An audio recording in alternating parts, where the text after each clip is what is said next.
단 한 번의 거래로 평생 돈 걱정을 끝낼 수 있다면 어떨까요? 실제로 월스트리트 전설 마이클 마커스는 3만 달러를 8천만 달러로 불린 비밀스러운 투자법을 갖고 있었습니다. 지금부터 그의 놀라운 투자 철학과 실전 전략을 완전히 파헤쳐 보겠습니다. 마이클 마커스는 단순히 운이 좋았던 투자자가 아닙니다. 그는 체계적이고 과학적인 접근법으로 시장을 분석했으며 무엇보다 자신만의 독특한 심리적 우위를 활용했습니다. 많은 사람들이 그의 성공을 단순한 행운이라고 치부하지만 실제로는 깊이 있는 시장 분석과 철저한 위험 관리가 뒷받침된 결과였습니다. 그의 투자법을 제대로 이해한다면 여러분도 시장에서 안정적인 수익을 창출할 수 있는 틀을 갖게 될 것입니다. 마커스의 첫 번째 핵심 원칙은 추세 추종입니다. 그는 시장이 한 방향으로 움직이기 시작하면 그 흐름에 편승하는 것이 가장 확실한 수익 창출 방법이라고 믿었습니다. 하지만 여기서 중요한 것은 단순히 상승하는 주식을 사는 것이 아니라 진정한 추세의 시작점을 포착하는 능력입니다. 그는 기술적 분석을 활용해 추세의 초기 신호를 식별했으며 특히 이동 평균선의 돌파와 거래량의 급증을 중요하게 봤습니다. 시장에서 성공하려면 감정을 완전히 배제해야 한다는 것이 마커스의 두 번째 철칙이었습니다. 그는 자신의 감정이 투자 판단에 개입하는 순간 손실이 시작된다고 생각했습니다. 이를 위해 그는 모든 거래에 대해 미리 명확한 진입점과 청산점을 설정했으며 이를 절대 어기지 않았습니다. 많은 투자자들이 손실을 보면 더 기다려보자는 유혹에 빠지지만 마커스는 손절매 라인에 도달하면 즉시 포지션을 정리했습니다. 그의 세 번째 비밀은 바로 집중 투자였습니다. 분산 투자가 안전하다는 일반적인 통념과 달리 마커스는 확신이 있는 소수의 종목에 집중적으로 투자했습니다. 하지만 이것이 무작정 몰빵하는 것과는 전혀 다릅니다. 그는 철저한 분석을 통해 승률이 높다고 판단되는 종목들만 선별했으며 각각에 대해 명확한 투자 논리를 갖고 있었습니다. 또한 포지션 크기를 단계적으로 늘려가는 피라미딩 전략을 활용해 리스크를 관리했습니다. 마커스가 특히 강조한 것은 시장 타이밍의 중요성입니다. 아무리 좋은 종목이라도 잘못된 타이밍에 매수하면 큰 손실을 볼 수 있다는 것을 그는 잘 알고 있었습니다. 이를 위해 그는 거시경제 지표와 시장 심리를 면밀히 분석했으며 특히 금리 동향과 달러, 강세 여부를 중요한 판단 기준으로 삼았습니다. 시장이 불안정할 때는 과감히 현금 비중을 늘렸고 기회가 오면 신속하게 포지션을 구축했습니다. 놀라운 것은 마커스의 손실 관리 철학입니다. 그는 손실을 단순한 실패가 아니라 학습의 기회로 여겼습니다. 매번 거래가 끝나면 그 결과를 철저히 분석했고 성공과 실패의 패턴을 찾아내려고 노력했습니다. 특히 연속 손실이 발생할 때는 거래 규모를 줄이거나 아예 시장에서 나와 재정비 시간을 가졌습니다. 이런 유연함이 그로 하여금 큰 손실 없이 꾸준한 수익을 올릴 수 있게 했습니다. 마커스의 또 다른 특징은 시장에 대한 겸손한 자세였습니다. 아무리 분석을 철저히 해도 시장은 예상과 다르게 움직일 수 있다는 것을 항상 염두에 둔 것입니다. 그래서 그는 절대 확신한다거나 예측한다는 표현을 쓰지 않았고 항상 확률적 사고를 했습니다. 이런 마음가짐이 그로 하여금 시장의 변화에 빠르게 적응할 수 있게 했고 고집을 부리다 큰 손실을 보는 실수를 피할 수 있게 했습니다. 실제로 마커스가 활용했던 구체적인 전략을 살펴보면 더욱 흥미롭습니다. 그는 주식 차트에서 특정 패턴이 나타날 때만 거래했는데 특히 컵앤핸들 패턴이나 삼각수렴 패턴의 돌파를 선호했습니다. 이런 패턴들은 통계적으로 상승 확률이 높다는 것을 그의 오랜 경험이 증명해 주었기 때문입니다. 또한 그는 거래량과 주가의 관계를 매우 중시했는데 거래량이 급증하면서 주가가 저항선을 돌파할 때를 최적의 진입 시점으로 봤습니다. 포지션 관리에서 마커스가 사용한 방법도 독특했습니다. 그는 처음에는 작은 규모로 시작해서 예상대로 주가가 움직이면 단계적으로 포지션을 늘려갔습니다. 하지만 반대로 움직이면 즉시 손절했습니다.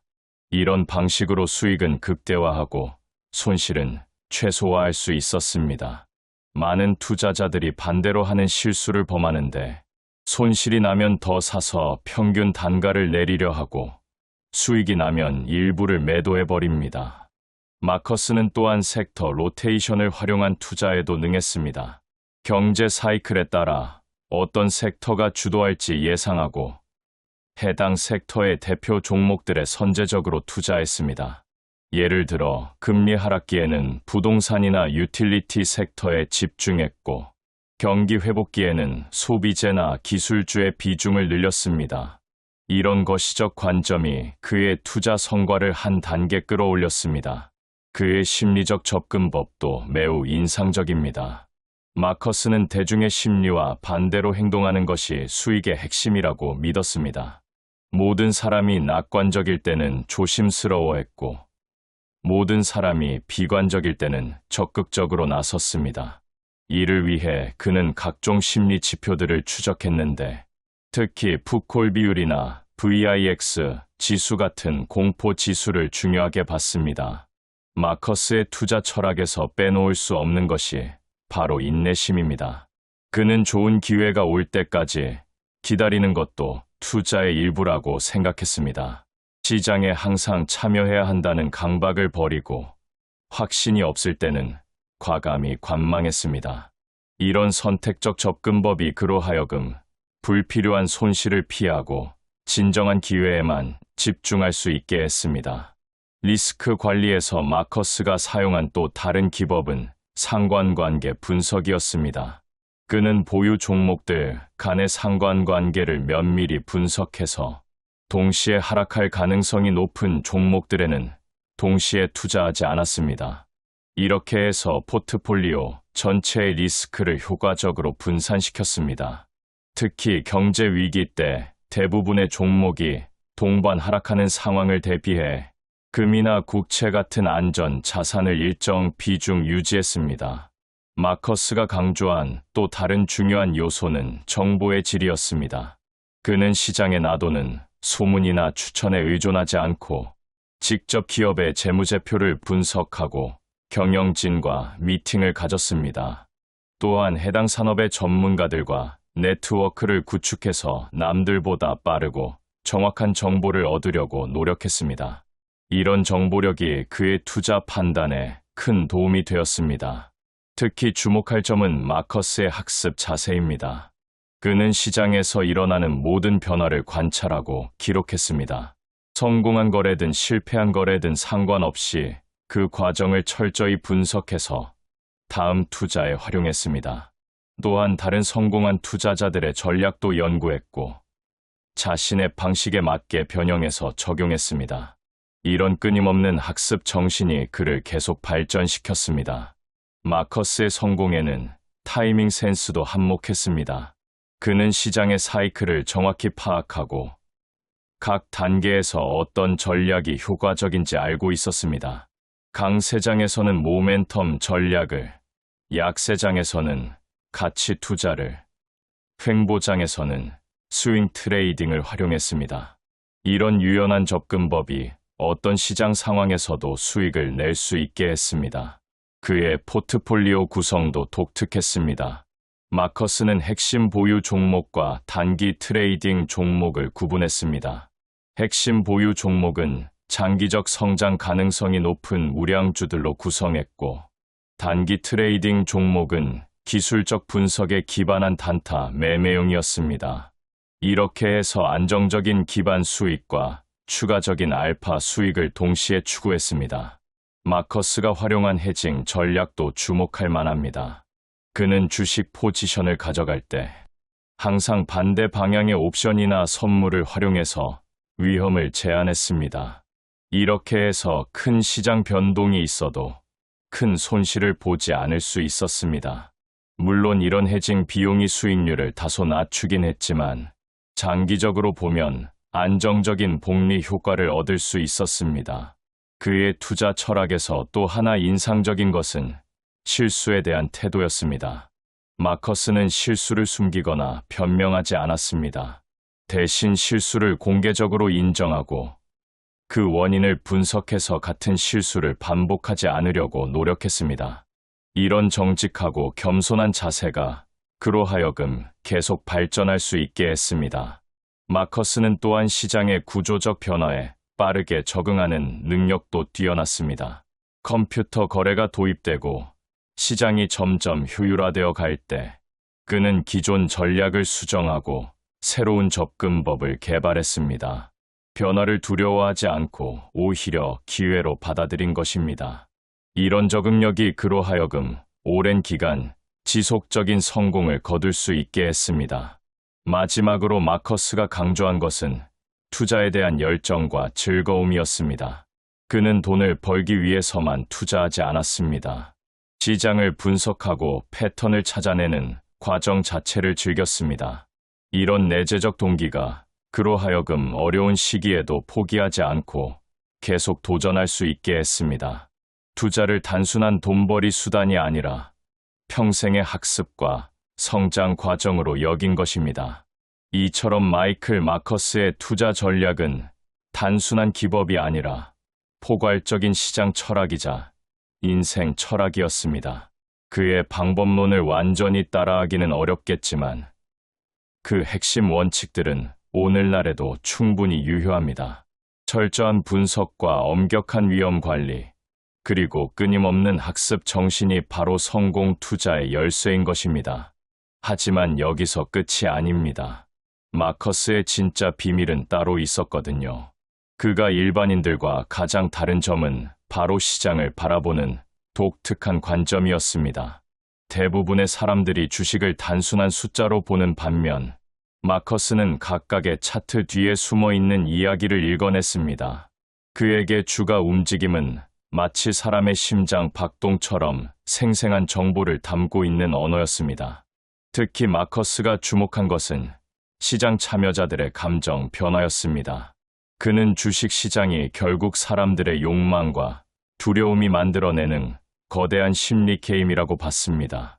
이를 위해 그는 독특한 감정 지표들을 개발했는데, 예를 들어 특정 종목에 대한 언론 보도의 어조 변화나 증권가 애널리스트들의 목표, 주가 수정 패턴 같은 것들을 세심하게 추적했습니다. 이런 정보들이 실제 주가 움직임보다 며칠 앞서 변화하는 경우가 많다는 것을 그는 발견했습니다. 더욱 흥미로운 것은 마커스만의 독특한 종목 발굴 방법이었습니다. 그는 남들이 주목하지 않는 작은 신호들을 찾아내는 데 천재적인 능력을 보였습니다. 예를 들어 어떤 회사의 임원진이 자사주를 대량 매수하거나 경쟁사가 갑자기 사업 방향을 바꾸는 등의 미묘한 변화들을 포착했습니다. 이런 정보들은 언론에 크게 보도되지도 않고 대부분의 투자자들이 놓치는 것들이었지만 마커스에게는 금광과 같은 기회였습니다. 그의 또 다른 비밀 무기는 바로 반대 매매였습니다. 시장이 특정 방향으로 과도하게 쏠릴 때 마커스는 오히려 반대 포지션을 취했습니다.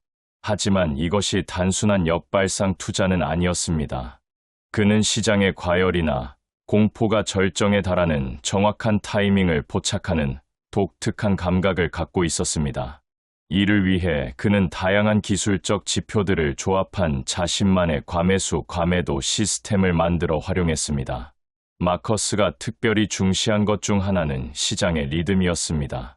그는 주식 시장이 마치 음악처럼 일정한 리듬과 패턴을 갖고 있다고 믿었습니다. 예를 들어 어떤 종목들은 월요일에 강세를 보이고 금요일에 약세를 보이는 패턴이 있었고, 또 어떤 종목들은 월 초와 월 말에 특별한 움직임을 보였습니다. 이런 시간적 패턴들을 철저히 분석해서 최적의 매매 타이밍을 잡았습니다. 그의 포지션 빌딩 기법도 매우 정교했습니다. 마커스는 한 번에 큰 물량을 사거나 파는 것이 아니라 마치 바둑을 두듯이 차근차근 포지션을 쌓아갔습니다. 예를 들어 어떤 종목에 대해 확신이 있을 때도 처음에는 전체 목표 물량의 10분의 1만 매수했습니다. 그리고 주가가 예상대로 움직이면 단계적으로 추가 매수했고 반대로 움직이면 즉시 손절했습니다. 이런 방식으로 위험은 최소화하면서도 수익은 극대화할 수 있었습니다. 마커스의 정보 수집 네트워크도 남달랐습니다. 그는 단순히 공개된 정보에만 의존하지 않고 업계 내부자들과의 인맥을 통해 남들보다 빠른 정보를 얻었습니다. 물론 내부자 정보를 불법적으로 활용한 것은 아니고 합법적인 범위 내에서 시장 동향이나 산업 전망 같은 정보들을 수집했습니다. 예를 들어 특정 산업의 원자재 가격 동향이나 새로운 기술, 개발 현황 같은 것들을 미리 파악해서 관련 종목들에 선제적으로 투자했습니다. 특히 주목할 만한 것은 마커스의 글로벌 관점이었습니다. 그는 미국 시장에만 국한되지 않고 전 세계 경제 동향을 면밀히 살폈습니다. 유럽이나 아시아에서 일어나는 정치적 경제적 변화들이 미국 기업들에게 어떤 영향을 미칠지 예측하고 이를 투자에 활용했습니다. 예를 들어 중국의 경제 성장률 변화가 원자재 관련 미국 기업들의 실적에 미치는 영향을 미리 계산해서 포지션을 조정했습니다. 마커스만의 독특한 리스크 계산법도 있었습니다. 그는 일반적인 변동성이나 베타값 같은 지표보다는 실제 시장에서 경험한 최대 손실폭을 기준으로 리스크를 계산했습니다. 과거 데이터를 바탕으로 최악의 시나리오에서 각 종목이 얼마나 떨어질 수 있는지 계산하고 이를 바탕으로 포지션 크기를 결정했습니다. 이런 실용적 접근법이 이론적인 리스크 모델보다 훨씬 정확했습니다. 그의 시장 분석에서 빼놓을 수 없는 것이 바로 기업 분석이었습니다. 마커스는 재무제표 분석에서도 남다른 관점을 보였습니다. 단순히 매출이나 이익만 보는 것이 아니라 현금 흐름의 질이나 회계, 처리 방식의 변화 같은 미묘한 부분들을 세심하게 살폈습니다. 특히 그는 경영진의 말과 행동이 일치하는지 확인하는 것을 중요하게 봤습니다. 경영진이 긍정적인 전망을 발표하면서도 자사주를 매도한다면 그것은 위험 신호로 받아들였습니다. 마커스가 활용한 또 다른 독특한 전략은 이벤트 드리븐 투자였습니다. 기업의 인수합병이나 스핀오프, 배당 정책, 변경 같은 특별한 이벤트들이 주가에 미치는 영향을 미리 계산하고 투자했습니다. 이런 이벤트들은 대개 시장에서 제대로 가격에 반영되지 않는 경우가 많아서 좋은 투자 기회가 되곤 했습니다. 하지만 이런 투자에는 높은 전문성이 필요했기 때문에 마커스는 해당 분야 전문가들과 긴밀히 협력했습니다. 그의 매매 기법에서 특히 인상적인 것은 시장 미세 구조에 대한 이해였습니다. 마커스는 주물량이나 체결 패턴 같은 세부적인 정보들을 분석해서 큰 손들의 움직임을 파악했습니다. 예를 들어 특정 시간대에 대량 주문이 들어오거나 평소와 다른 패턴의 거래량을 보이면 그 뒤에 숨은 의도를 추론했습니다. 이런 정보들을 바탕으로 주가의 단기 방향성을 예측하고 빠른 매매 결정을 내렸습니다. 마커스는 또한 옵션 시장을 적극적으로 활용했습니다. 단순히 주식만 거래하는 것이 아니라 콜옵션이나 풋옵션을 조합해서 다양한 전략을 구사했습니다. 예를 들어 주가 상승을 예상할 때는 콜옵션을 매수해서 레버리지 효과를 노렸고 하락을 예상할 때는 풋옵션으로 헤징했습니다. 또한 옵션의 내재 변동성을 분석해서 저평가된 옵션을 매수하고 고평가된 옵션을 매도하는 전략도 활용했습니다. 그의 성공에는 멘탈 관리도 큰 역할을 했습니다. 마커스는 투자할 때 감정적 균형을 유지하는 것이 얼마나 중요한지 잘 알고 있었습니다.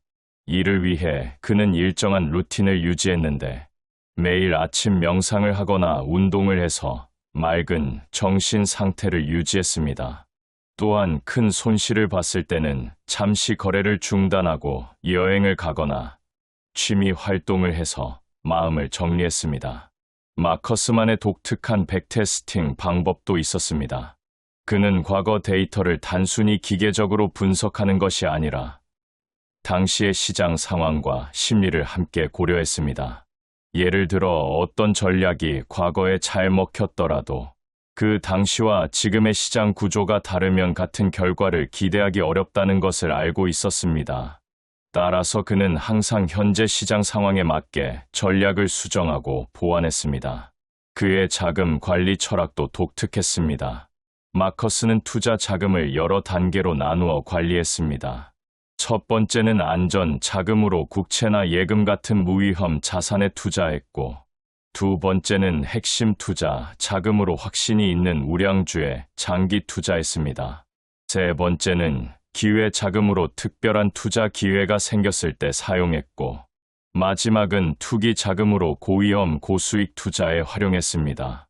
이렇게 자금을 나누어 관리함으로써 안정성과 수익성을 동시에 추구할 수 있었습니다.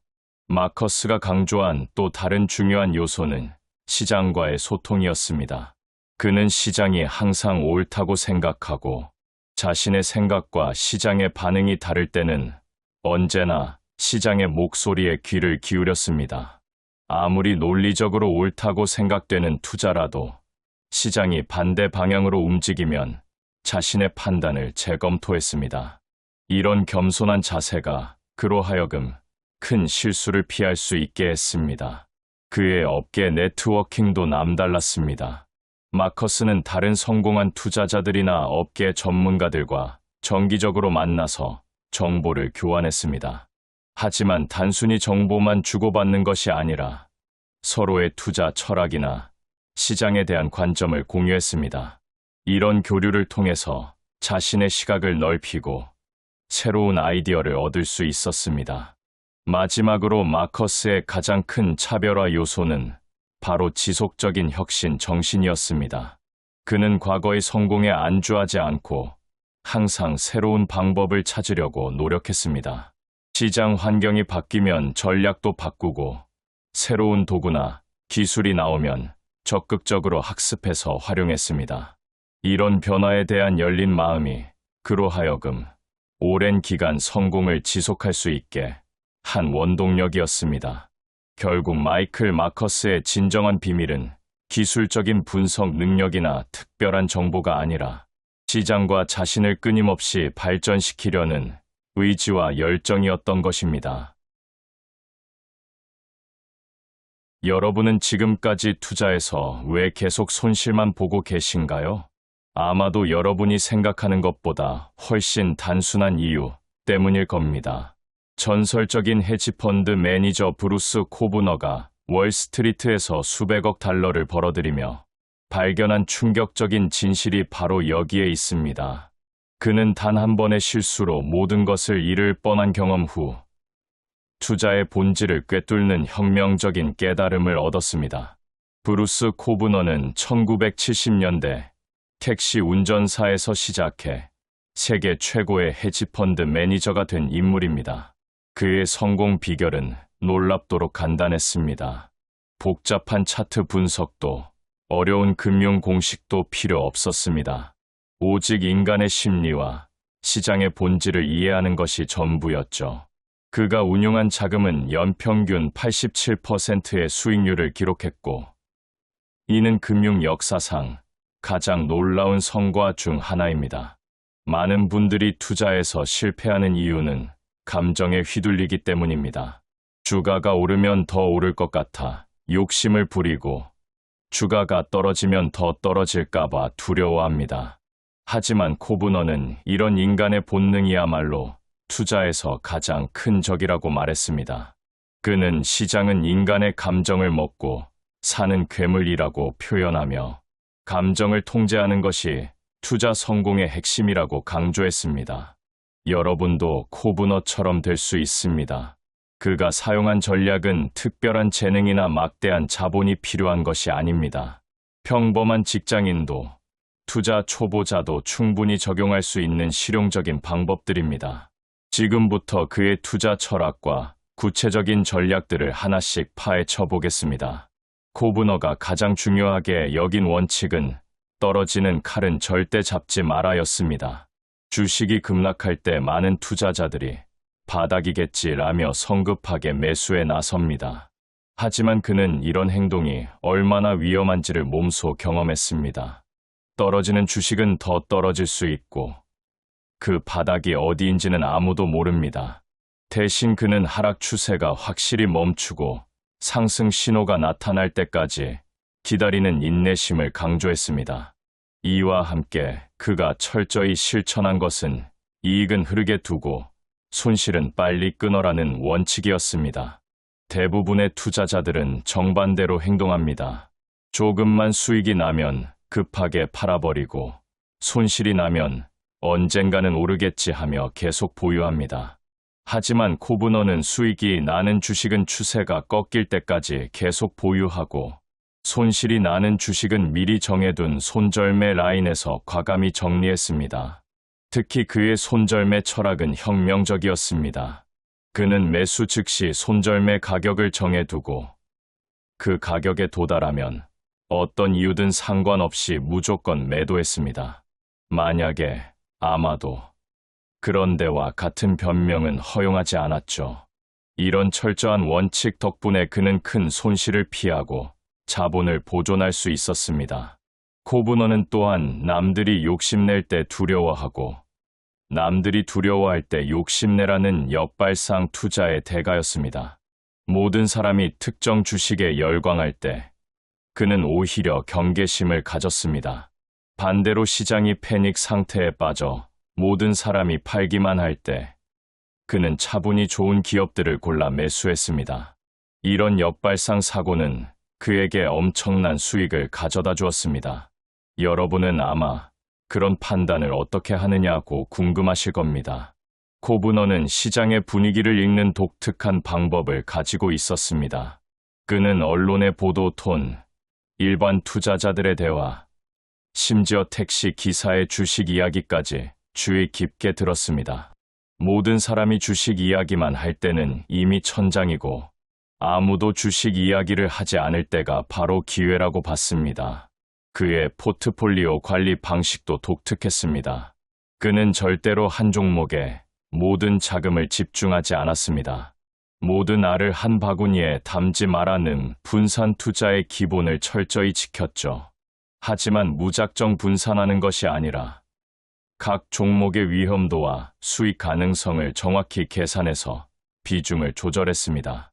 확신이 서는 종목에는 더 많은 비중을, 불확실한 종목에는 적은 비중을 배정했습니다. 코브너가 특히 강조한 것은 희망은 전략이 아니다라는 말이었습니다. 많은 투자자들이 손실이 나면 언젠가는 오르겠지라는 막연한 희망에 의존합니다. 하지만 그는 희망 대신 냉철한 분석과 명확한 계획을 세웠습니다. 매수하기 전에 언제 팔 것인지, 어느 정도 손실에서 포기할 것인지, 목표 수익률은 얼마인지를 미리 정해두었습니다. 그의 투자 철학에서 빼놓을 수 없는 것이 마켓 타이밍보다 시장에 머무는 시간이 중요하다는 개념입니다. 많은 투자자들이 정확한 매수 타이밍과 매도 타이밍을 잡으려고 애쓰지만 코브너는 이것이 불가능하다고 봤습니다. 대신 그는 좋은 기업을 적정 가격에 사서 오랫동안 보유하는 것이 더 확실한 방법이라고 믿었습니다. 코브너는 기업 분석에서도 남다른 통찰력을 보였습니다. 그는 복잡한 재무제표보다는 기업의 본질적 가치에 주목했습니다. 그 기업이 제공하는 제품이나 서비스가 정말 사람들에게 필요한 것인지, 경쟁사 대비 어떤 우위가 있는지, 경영진이 주주를 위해 일하는지를 중요하게 봤습니다. 특히 그는 숫자는 거짓말을 할 수 있지만 비즈니스 모델은 거짓말을 할 수 없다고 말했습니다. 그가 투자할 기업을 고를 때 사용한 체크리스트는 놀랍도록 단순했습니다. 첫째, 그 기업의 제품을 내가 이해할 수 있는가? 둘째, 앞으로 10년 후에도 그 제품이 필요할까? 셋째, 경쟁사가 쉽게 따라할 수 없는 특별함이 있는가? 넷째, 경영진이 주주의 이익을 우선시하는가? 이 네 가지 조건을 모두 만족하는 기업에만 투자했습니다. 코브너는 또한 싼 것에는 이유가 있다는 진리를 깊이 이해하고 있었습니다. 많은 투자자들이 주가가 싸다는 이유만으로 매수하지만 그는 왜 싼지를 먼저 파악했습니다. 일시적인 어려움 때문에 싼 것인지 아니면 근본적인 문제가 있어서 싼 것인지를 구분했죠. 진짜 가치 있는 기업이 일시적인 악재로 저평가받을 때만 매수했습니다. 그의 투자 과정에서 가장 인상적인 부분은 실수를 대하는 자세였습니다. 코브너는 실수하지 않는 투자자는 없다. 중요한 것은 실수를 빨리 인정하고 교훈을 얻는 것이라고 말했습니다. 그는 매년 자신이 한 투자 결정들을 되돌아보며 잘한 점과 못한 점을 정리했습니다. 같은 실수를 반복하지 않기 위해 끊임없이 자신을 성찰했죠. 특히 그가 강조한 것은 깨진 유리창 이론을 투자에 적용하라는 것이었습니다. 작은 손실을 방치하면 큰 손실로 이어진다는 의미입니다. 그래서 그는 아무리 작은 손실이라도 정해진 룰에 따라 엄격하게 관리했습니다. 오늘의 작은 손절매가 내일의 큰 손실을 막는다고 믿었거든요. 코브너의 투자 철학에서 빼놓을 수 없는 것이 리스크 관리입니다. 그는 잃어도 괜찮은 돈만 투자하라고 항상 강조했습니다. 생활비나 급하게 필요한 돈으로는 절대 투자하지 않았죠. 투자는 여유 자금으로만 하고 그 여유 자금마저도 한 번에 모두 투자하지 않고 나누어서 투자했습니다. 그는 또한 투자는 마라톤이지 단거리 달리기가 아니다라고 말했습니다. 단기간에 큰 수익을 얻으려고 하면 큰 위험을 감수해야 하지만 장기적 관점에서 꾸준히 투자하면 복리의 마법을 경험할 수 있다고 봤습니다. 그래서 그는 항상 장기 투자를 기본으로 하되 단기적인 기회가 있을 때만 선별적으로 단기 투자를 했습니다. 코브너가 평범한 투자자들에게 주는 가장 실용적인 조언은 자신만의 투자 룰을 만들고 반드시 지키라는 것이었습니다. 그는 감정에 휘둘리지 않기 위해 미리 정해둔 규칙들을 철저히 따랐습니다. 예를 들어 20% 손실이 나면 무조건 손절매, 목표 수익률에 도달하면 일정 비중, 매도, 한 종목 비중은 전체 포트폴리오의 10%를 넘지 않기 등의 규칙을 정하고 예외 없이 실행했습니다. 그의 투자 성공에는 정보 수집 능력도 큰 역할을 했습니다.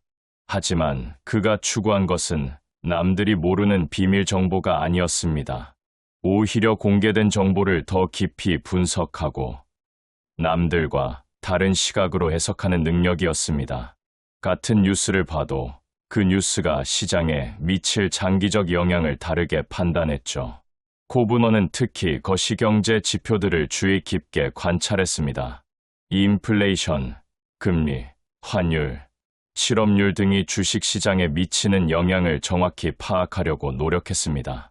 하지만 그는 이런 거시 지표들을 단순히 예측의 도구로 사용한 것이 아니라 시장의 전반적인 흐름을 이해하는 나침반으로 활용했습니다.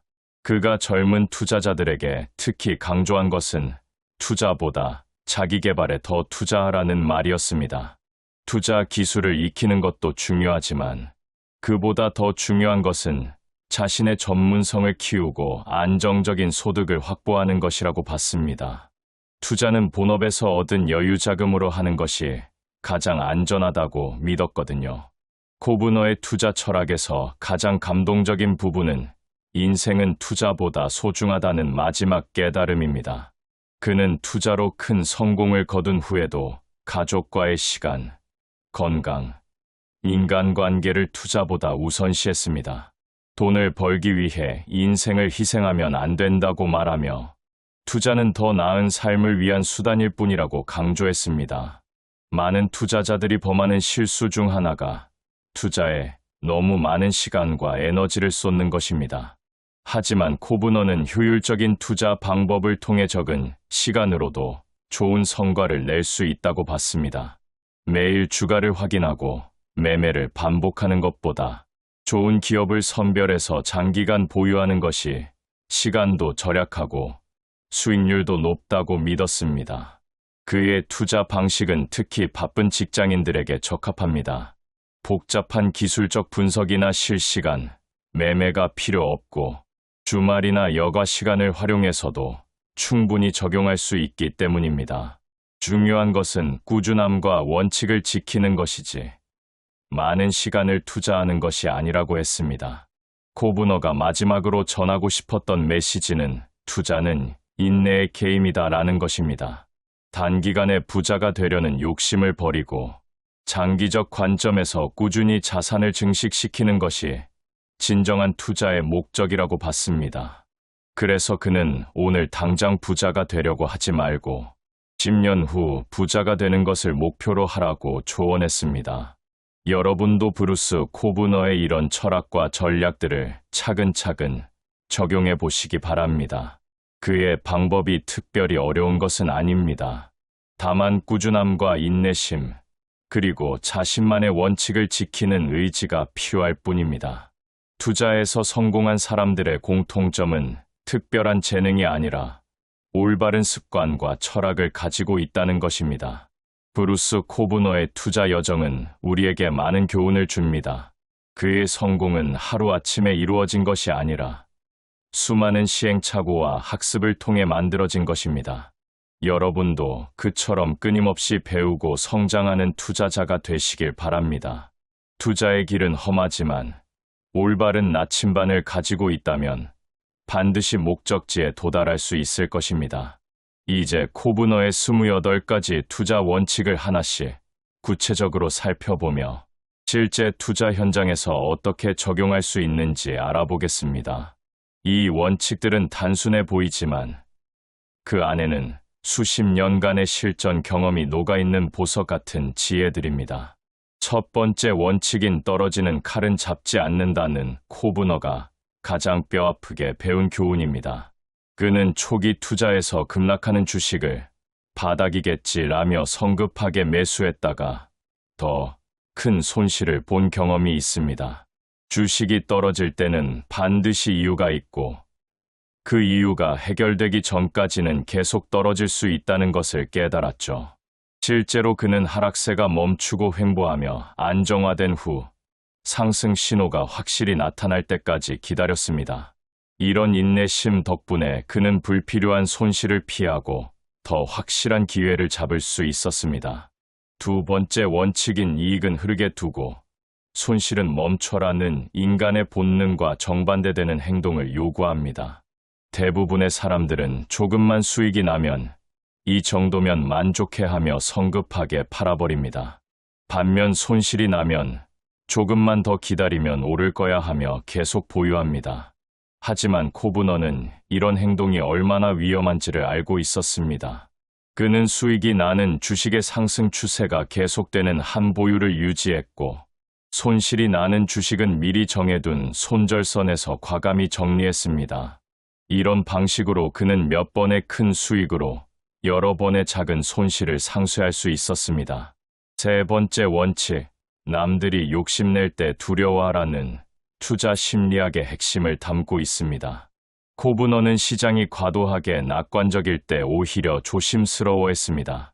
모든 사람이 특정 주식이나 섹터에 대해 열광할 때 그는 이미 좋은 소식은 모두 주가에 반영되었다고 판단했습니다. 실제로 그는 1990년대 말 인터넷 버블 시기에 모든 사람이 IT 기업에 열광할 때 오히려 비중을 줄였고 이후 닷컴 버블 붕괴에서 큰 손실을 피할 수 있었습니다. 네 번째 원칙, 위기가 곧 기회임을 기억하라는 코브너의 역발상 투자 철학을 잘 보여줍니다. 2008년 금융위기 당시 모든 투자자들이 패닉 상태에 빠져 있을 때 그는 차분히 우량 기업들의 주가를 분석했습니다. 기업의 펀더멘털은 건전한데 시장 전체의 공포 때문에 주가만 폭락한 회사들을 골라서 매수했죠. 이런 위기 상황에서의 과감한 투자가 그에게 엄청난 수익을 가져다 주었습니다. 다섯 번째 원칙인 돈을 잃지 않는 것이 벌어들이는 것보다 중요하다는 자본 보존의 중요성을 강조합니다. 코브너는 100만 원을 50만 원으로 만들면 다시 100만 원이 되려면 100% 수익률이 필요하다는 수학적 사실을 항상 염두에 두었습니다. 그래서 그는 큰 수익보다는 손실을 최소화하는데 더 많은 에너지를 쏟았습니다. 방어가 최고의 공격이라는 믿음으로 투자했죠. 6번째 원칙, 시장은 항상 옳다고 믿지 말라는 독립적 사고의 중요성을 말합니다. 코브너는 시장이 때로는 비합리적이고 잘못된 방향으로 움직일 수 있다고 봤습니다. 하지만 그렇다고 해서 시장과 맞서 싸우지는 않았습니다. 대신 시장의 비합리성을 이용해서 기회를 찾았죠. 시장이 특정 기업을 과소평가하거나 과대평가할 때 그는 냉정하게 기업의 실제 가치를 분석해서 투자 결정을 내렸습니다. 7번째 원칙, 작은 패배가 큰 승리를 가져온다는 손절매의 철학을 담고 있습니다. 코브너는 작은 손실을 빨리 인정하고 정리하는 것이 결과적으로 큰 성공을 가져온다고 믿었습니다. 그는 자존심 때문에 손절매를 못하면 작은 상처가 치명상이 된다고 말했습니다. 실제로 그의 투자 기록을 보면 성공한 투자보다 실패한 투자가 더 많았지만 실패의 규모를 작게 만들고 성공의 규모를 크게 만드는 방식으로 전체적인 수익을 극대화했습니다. 8번째 원칙, 흐름을 거스르지 말고 따라가라는 추세의 힘을 인정하는 것입니다. 코브너는 추세는 친구다라는 말을 자주 했습니다. 상승 추세에 있는 주식은 계속 오를 가능성이 높고 하락 추세에 있는 주식은 계속 떨어질 가능성이 높다고 봤습니다. 그래서 그는 추세를 거스르는 역발상 투자보다는 추세를 따라가는 모멘텀 투자를 더 선호했습니다. 9번째 원칙인 모든 알을 한 바구니에 담지 말라는 분산 투자의 기본입니다. 하지만 코브너의 분산 투자는 단순히 여러 종목에 나누어 투자하는 것이 아니었습니다. 그는 서로 다른 업종, 서로 다른 지역, 서로 다른 투자 스타일을 조합해서 포트폴리오를 구성했습니다. 한 분야에서 손실이 나더라도 다른 분야에서 그것을 상쇄할 수 있도록 설계했죠. 10번째 원칙, 남들이 두려워할 때 욕심을 내라는 3번째 원칙과 쌍을 이루는 개념입니다. 시장이 공포에 빠져 있을 때 코브너는 오히려 기회를 찾았습니다. 다른 투자자들이 무작정 팔 때 그는 차분히 분석해서 좋은 기업들을 저렴한 가격에 매수했습니다. 이런 역발상 투자가 그에게 가장 큰 수익을 가져다 주었습니다. 11번째 원칙, 투자는 마라톤이지 단거리 경주가 아니다는 장기 투자의 중요성을 강조합니다. 코브너는 단기간에 큰 돈을 벌려는 욕심을 경계했습니다. 대신 꾸준히 자산을 늘려가는 것이 진정한 부의 축적 방법이라고 봤습니다. 그는 복리의 마법은 시간이 만들어낸다고 말하며 인내심의 중요성을 강조했습니다. 12번째 원칙, 깨진 유리창 이론을 투자에 적용하라는 작은 문제를 방치하면 큰 문제가 된다는 의미입니다. 코브너는 포트폴리오에서 작은 손실이라도 방치하지 않았습니다. 작은 손실을 빨리 정리해야 더 큰 손실을 막을 수 있다고 믿었기 때문입니다. 이런 철저한 위험 관리가 그의 투자 성공의 비결이었습니다. 13번째 원칙, 싼 것에는 이유가 있다는 가치 투자의 함정을 경고하는 말입니다. 많은 투자자들이 주가가 싸다는 이유만으로 매수하지만 코브너는 왜 싼지를 먼저 파악했습니다. 일시적인 악재 때문에 싼 것인지 아니면 근본적인 문제가 있어서 싼 것인지를 구분했죠. 진짜 저평가된 우량주만을 선별해서 투자했습니다. 14번째 원칙, 군중 속에서 혼자 서 있을 용기를 가져라는 독립적 판단의 중요성을 말합니다. 코브너는 남들과 다른 생각을 하는 것을 두려워하지 않았습니다. 오히려 모든 사람이 같은 방향을 볼 때 그는 반대 방향을 살펴봤습니다. 이런 독립적 사고가 그에게 남다른 투자 기회를 제공했습니다. 15번째 원칙, 잃어도 괜찮은 돈만 투자하라는 투자 자금 관리의 기본입니다. 코브너는 생활비나 비상금으로는 절대 투자하지 않았습니다. 투자는 반드시 여유자금으로만 하고 그 돈을 잃더라도 일상생활에 지장이 없는 범위에서만 투자했습니다. 이런 보수적인 자금 관리가 그의 심리적 안정감을 가져다 주었고 냉정한 판단을 할 수 있게 해주었습니다. 16번째 원칙, 소문에 사서 뉴스에 팔아라는 정보의 시차를 이용한 투자 전략입니다. 코브너는 좋은 소문이 돌 때 미리 매수하고 그 소문이 실제 뉴스로 나왔을 때 매도했습니다. 일반 투자자들이 뉴스를 보고 뒤늦게 반응할 때 그는 이미 수익을 실현하고 있었죠. 17번째 원칙, 끊임없이 배우되 단순하게 행동하라는 학습과 실행의 균형을 말합니다. 코브너는 새로운 투자 이론이나 기법을 배우는 것을 게을리하지 않았습니다. 하지만 실제 투자할 때는 복잡한 것보다 단순하고 검증된 방법을 선호했습니다. 너무 복잡한 전략은 오히려 실수를 유발할 수 있다고 봤기 때문입니다. 18번째 원칙, 희망은 전략이 아니다는 감정적 투자의 위험성을 경고합니다. 많은 투자자들이 손실이 나면 언젠가는 오르겠지라는 막연한 희망에 의존합니다. 하지만 코브너는 희망 대신 냉철한 분석과 명확한 계획을 세웠습니다. 감정이 아닌 논리에 기반한 투자 결정을 내렸죠. 19번째 원칙, 투자 일기는 최고의 스승이다는 기록의 중요성을 강조합니다. 코브너는 모든 투자 결정과 그 결과를 상세히 기록했습니다. 왜 그 주식을 샀는지, 어떤 근거로 판단했는지, 결과는 어떠했는지를 꼼꼼히 적어두었죠. 이런 기록을 통해 자신의 투자 패턴을 분석하고 개선점을 찾을 수 있었습니다. 20번째 원칙, 발로 뛰는 자가 시장을 이긴다는 현장 조사의 중요성을 말합니다. 코브너는 투자하고 싶은 기업이 있으면 직접 그 회사를 방문하거나 제품을 써보곤 했습니다. 숫자로만 보는 것이 아니라 실제로 그 비즈니스가 어떻게 돌아가는지를 확인했죠. 이런 현장 중심의 투자 접근법이 그에게 남다른 통찰력을 제공했습니다. 21번째 원칙, 자신의 능력 이내에서 투자하라는 투자 역량의 한계를 인정하는 것입니다. 코브너는 자신이 이해하지 못하는 분야에는 투자하지 않았습니다. 아무리 좋다는 소문이 나도 자신이 그 비즈니스를 이해하지 못하면 투자하지 않았죠. 이런 겸손한 자세가 그를 큰 실수에서 보호해 주었습니다. 22번째 원칙, 시간은 최고의 재산이다는 시간 가치의 중요성을 강조합니다.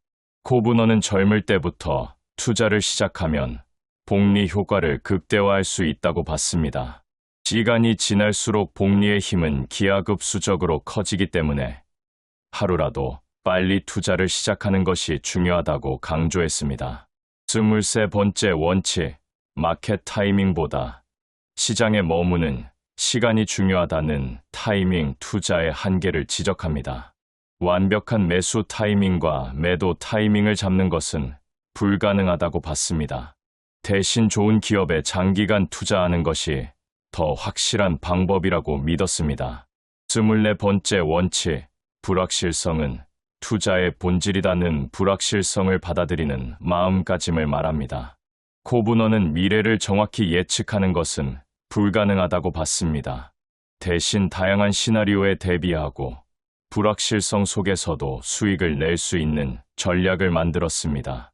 25번째 원칙, 투자보다 삶에 집중하라는 투자와 삶의 균형을 강조합니다. 코브너는 투자로 큰 성공을 거둔 후에도 가족과의 시간을 소중히 여겼습니다. 투자는 더 나은 삶을 위한 수단일 뿐이라고 봤기 때문입니다. 26번째 원칙, 평균 이기기는 어렵다는 겸손한 자세를 유지하라는 의미입니다. 코브너는 시장 평균 수익률을 꾸준히 넘기는 것도 대단한 성과라고 봤습니다. 무리해서 큰 수익을 추구하다가 큰 손실을 보는 것보다 꾸준히 평균 이상의 수익을 내는 것이 더 중요하다고 생각했습니다. 27번째 원칙, 역발상의 아이러니를 이해하라는 역발상 투자의 복잡성을 말합니다. 단순히 남들과 반대로만 하면 되는 것이 아니라 언제 역발상을 해야 하고 언제 순응해야 하는지를 아는 것이 중요하다고 봤습니다. 마지막 28번째 원칙, 인생은 투자보다 소중하다는 그의 투자 철학의 정점을 보여줍니다. 아무리 투자에서 성공해도 인생의 다른 영역을 희생해서는 안 된다는 것입니다. 진정한 성공은 돈만으로 측정되는 것이 아니라 균형 잡힌 삶을 사는 것이라고 믿었습니다. 이 28가지 원칙들은 서로 유기적으로 연결되어 있으며 전체적으로 하나의 완성된 투자 철학을 이룹니다. 코브너의 이런 체계적이고 일관된 접근법이 그를 전설적인 투자자로 만든 것입니다. 여러분도 이 원칙들을 하나씩 실천해 보시면서 자신만의 투자 철학을 만들어 나가시기 바랍니다.